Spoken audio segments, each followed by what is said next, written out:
Primal Chaos. G'day, Primal Chaos here. Welcome to the channel. So, the other night, I witnessed what was probably the greatest live experience I've ever had.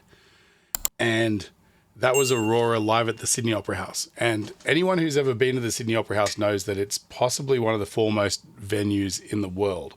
It's a little bit old. It's a little bit dated now. But in a pleasant way, you know. But the way that the acoustics are set up and the stage and there's not a bad seat in the entire venue, except for some people were sitting slightly behind Aurora, and she proceeded to make jokes about that, which was great.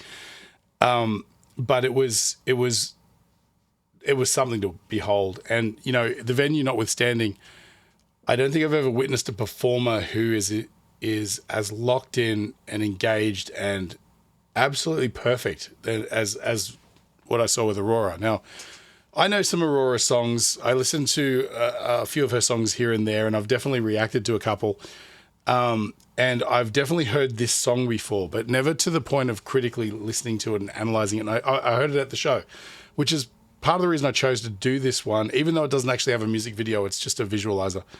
But I just wanted to hear the song again and really fixate on it and get a really good listen and maybe just understand how, you know, how it all works together and how it fits. But it's going to be interesting to see if I can make it through this, because I said to my friend Michael, who I went to the show with, I spent 60% of the show trying not to cry because I was so overwhelmed by witnessing such talent. It's one of those things where you can't really quantify it properly. You're looking at the person performing on stage and you're going, okay, it doesn't make sense that that's a person. You know, there has to be something more. There has to be something more behind it. There has to be something to it. And, you know, the only thing I could equate it to is that, it, you know, and God, this is going to sound so cheesy, but it was like witnessing an angel performing. And I don't mean that in like a skeezy kind of, you know, she's really beautiful and she's this and that. Like, take all of that out of the equation. It was like, one of the things I said to try and explain the sensation of what it was to witness her performing was like, I don't know what a wood nymph is, but if they told me she was one, I'd accept it, you know, or there's such a freedom to her movement and her unabashed, like, confidence within herself that just, it breaks your heart because you know that not everybody has that. Not everyone can experience that. And not only that, she dances around like a banshee, and I've never heard anybody who is more vocally in sync, you know, and more with such perfect pitch.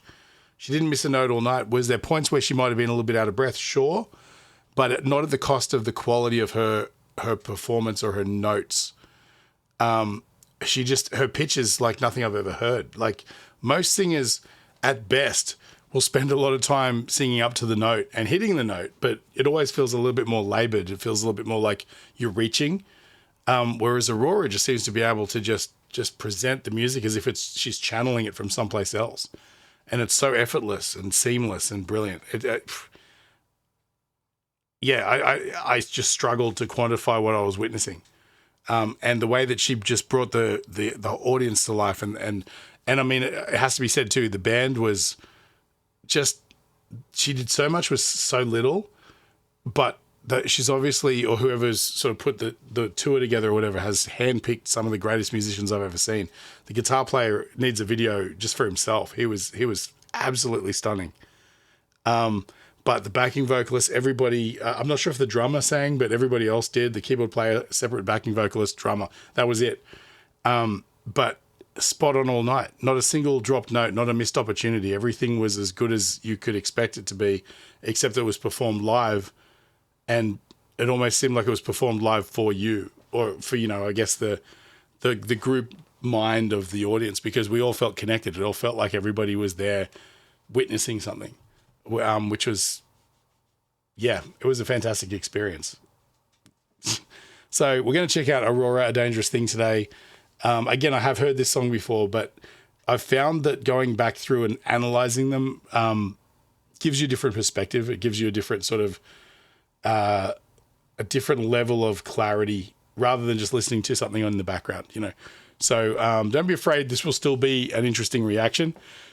Just know that I'm going into this having heard the song before. Okay, before I dive right in, I just wanted to say this video today is brought to you in part by Enchroma Glasses. Enchroma make lenses for colorblind people like myself that allow you to experience the world a little bit closer to how regular people see. I'm a big fan of them. I actually wear their sunglasses daily as my daily sunglasses, and they've definitely reshaped the way that I interpret color in the world. Just click the link in the description. It'll take you to their website where you can do a free eye test and find out whether or not you have a deficiency, and if so, what kind. And while you're there, if you pick up a pair of glasses, you know, if you're anything like me, you'll find that they definitely change your perspective on a lot of things.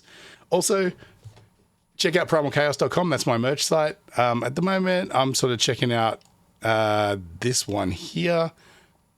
This shirt is called Drag Down. It's one I designed myself while I was having some sleeping issues, as you can tell.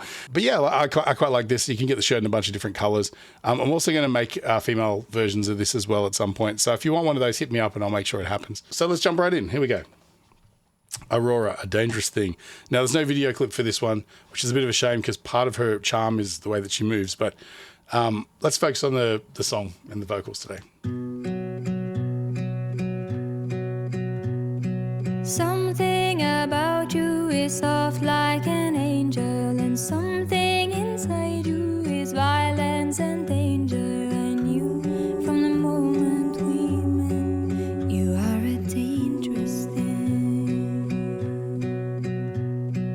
When you are with me, I feel like I'm living, and living beside you can be unforgiving. I knew Dynamics, man. from the very first day, you are a dangerous thing. There's no end to the fall. You keep on getting better. I keep forgetting there's no love in the end. I hope you come. I keep on losing feathers. I keep forgetting there's no love in the end. In the end, no love in the end. No love in the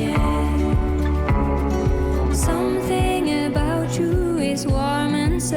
Okay, so I've got to stop at some point. I'm loath to do it, but here we go. Like, I mean, there's...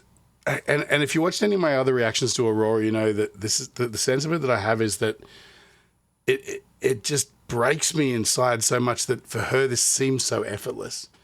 And you know, you can if you're, say for example, you're writing song lyrics, you can find that you find yourself in this hole of just not being able to come up with the right line or the right word, or what you're trying to articulate just doesn't seem to fit into the cadence of the lyrics. You know, you can think of a way of saying it, but not the way that fits. And it can be quite challenging. And a lot of times I've found what the easiest thing to do is you can take the greatest line you've ever written, and if you can't find something that fits after it, then you've just got to just accept the fact you need to delete that line and go back and rewrite something else that will follow on with something that works.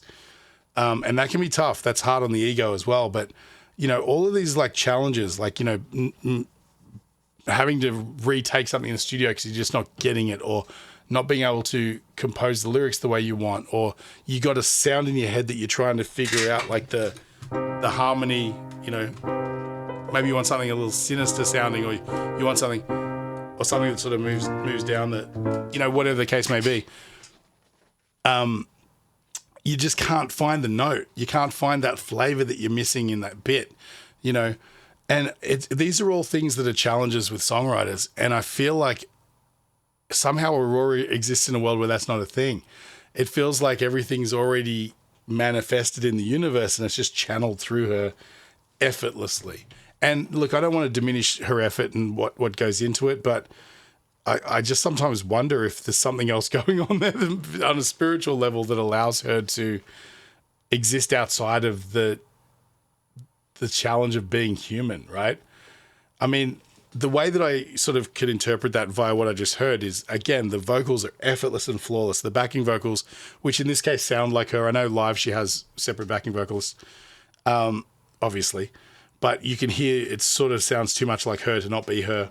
And so harmonizing with herself is just flawless. It sounds like it's manifesting itself. It doesn't sound like anyone's putting effort into doing it, you know. Then there's the pure poetry and effortlessness of the lyrics that just work beautifully, and they just give you an overwhelming sensation, a visual sensation of the meaning. You know, I mean, I didn't even know what the lyrics are. I haven't memorized them, but in listening to them, they give you a sense of like, you don't need to know what they're about to sort of interpret some sort of a sensation or feeling about what they're trying to emote, if that makes sense. And I love how it's slowly building up. It starts simple and it gets gradually, and you've got that sort of driving kick drum. And the other thing too is she just bounces between fairly substantial intervals, you know, which for singers, that's kind of a challenge. But again, for her, it's just like breathing. It's like she's talking effortlessly. Yeah, I'm going to say effortlessly a lot during this, so just strap in. Let's jump back a little bit.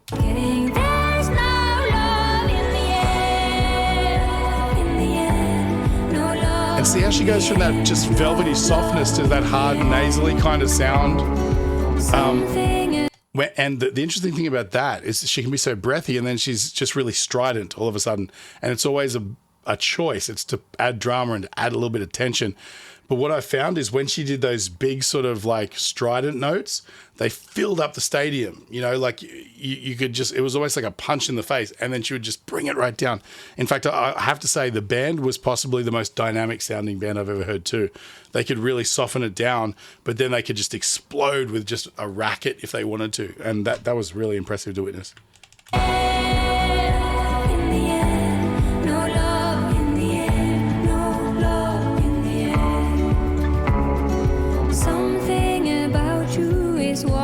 Seductive, when you're with me, you're cold and abusive. I knew from the second we met, you are a dangerous flame.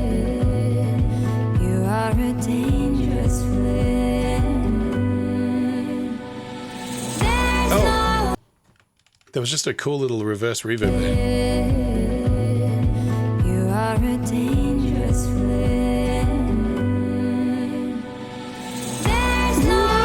Up there. You keep on getting better. I keep forgetting there's no love in the end. Tambourine. I keep on losing faith. Yeah, that's really cool. I keep forgetting there's no love in the end. No love in the end. No love in the end. No love in the end.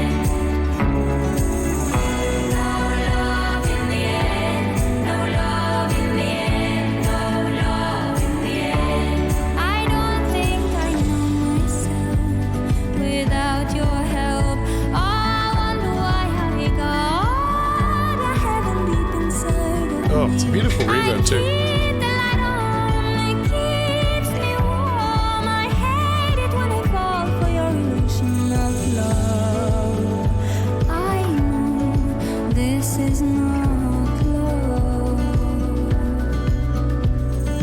There's no So I just want to listen to that sort of middle eight again, because there's so much awesome freedom in her cadence there.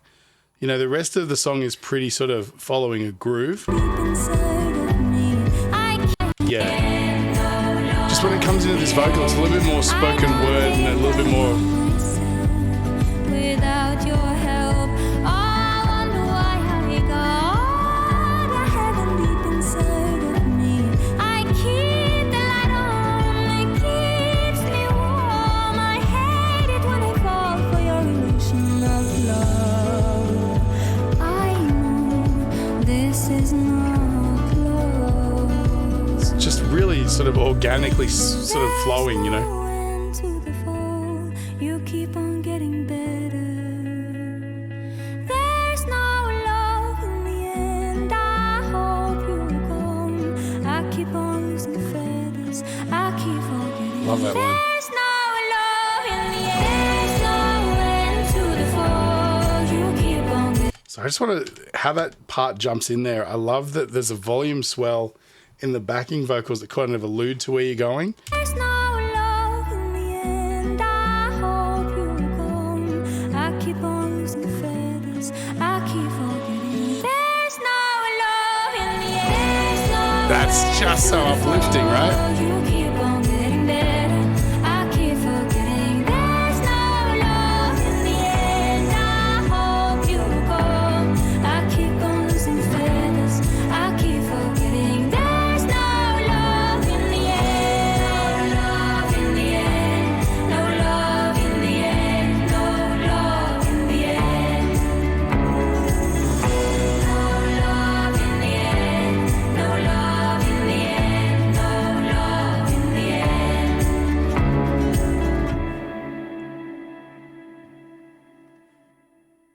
Man, that's really cool. I'd love it if someone in the comments knows a little bit about the production and stuff like that of this song.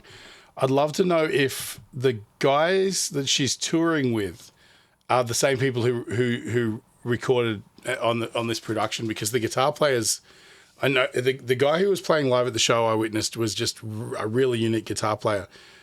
He just filled the room with sound. It sounded like a whole band. And there's some beautiful guitar playing on this too, and I'd be wondering if it's the same guy. And also the drummer was just super graceful through this. It'd be really easy to be heavy-handed with a song like this and just have too much. But a lot of this is just straight kick drum and cymbals embellishment, and occasionally like a a backbeat sort of snare. But it's super mature compositionally. You don't want... it would be easy to sit there and be like, I'm going to be flashy and try all this stuff.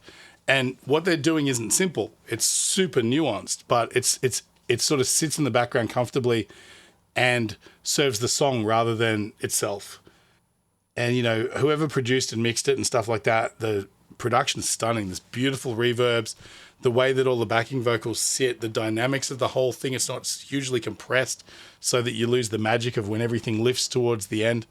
It's a 10 out of 10. This is the kind of thing that I would aspire to do one day. But, not enough can be said about how, I've gushed on long enough about how talented Aurora is, but I don't think it can be undersold. She has an effortlessness to her. She has a dynamic voice that's got so many different facets to it, and each one is as impressive and as perfect as the other, and they complement each other so perfectly throughout the course of a song.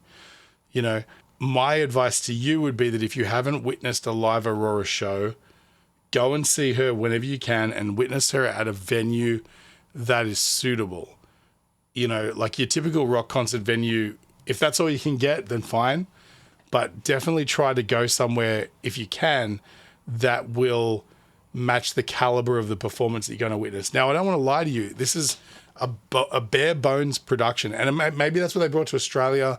Maybe it's different overseas. I don't know.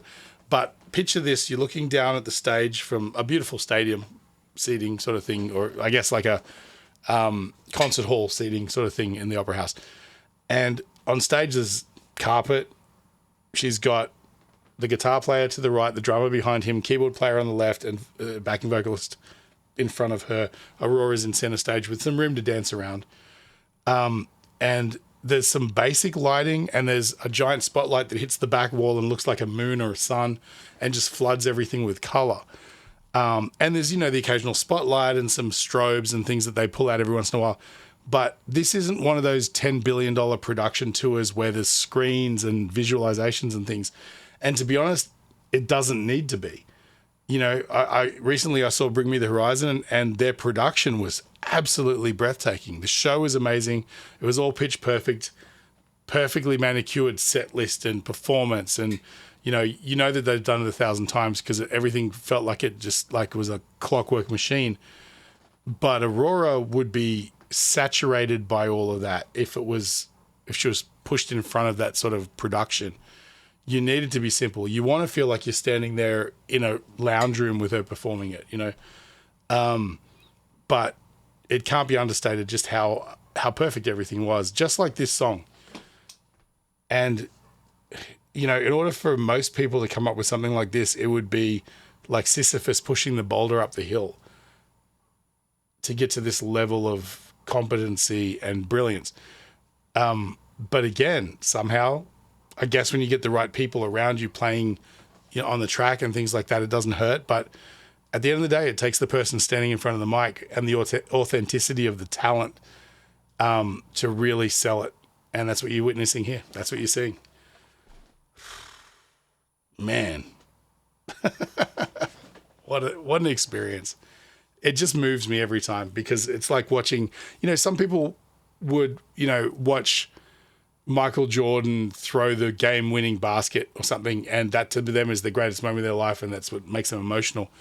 What makes me emotional is very similar. It's when I witness the peak of human creativity or like talent, that always makes me well up and feel emotional. And like I said, for 60% of that show, I had tears in my eyes because I was witnessing something that was, I've used witness a lot, but it's the only way to describe it. Watching it doesn't do it justice. Witnessing something spiritual is what it was. And you got to factor in, I saw Hai Long. If you're familiar with Hai Long, you know how intense that situation is. I witnessed them like a week earlier. And, Michael and I both went to both shows, and, Michael's a friend of mine. We both went to both shows, and, we walked out of Hai Long going, oh, I don't know if I want to see Aurora now because I feel like it's going to be tough because you can't help but in your mind compare the two experiences. And it was, you can't, they're too different, having witnessed both, too different to extricate them, and sort of compare them to each other. But they were both deeply spiritual experiences that moved both of us to our core. So yeah, again, if you haven't seen Hai Long, go see them too. But anyway, thanks again, guys. I've prattled on long enough. This was great. I hope you got some insight into the way at least I perceived this and maybe heard some things that you didn't hear before. But yeah, if you feel like I've brightened your day at all, feel free to support the channel just by buying me a coffee. I'll leave a link in the description. Or you can just hit super thanks under the video. Also, like, share, follow, subscribe, all that sort of stuff. But more than anything, go see Aurora live if you haven't. Catch a plane. Do whatever it takes. Hitchhike. Do one of those hobo trips where you jump onto a moving freight train and get to where you're going. Whatever it takes, go see her. It's definitely something that you need to see in your lifetime. Anyway, thanks again, guys. I appreciate you sticking around this long. Don't forget to check out Enchroma and my merch site, and stay primal. I'll catch you on the next one.